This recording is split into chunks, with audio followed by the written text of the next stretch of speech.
第一場賽事開始咗啦，先導一顯利工程重慶龍，二青衣合眾龍，三大澳聯慶龍，四海長龍。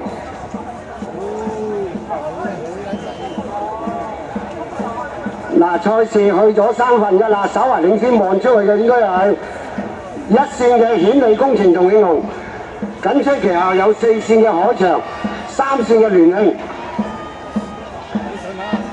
2線嘅青衣都破咗上嚟啦，好近啊，4隊都好近啊！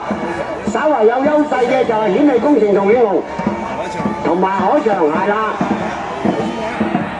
海翔顯利工程同興龍，海翔龍顯利工程同興龍，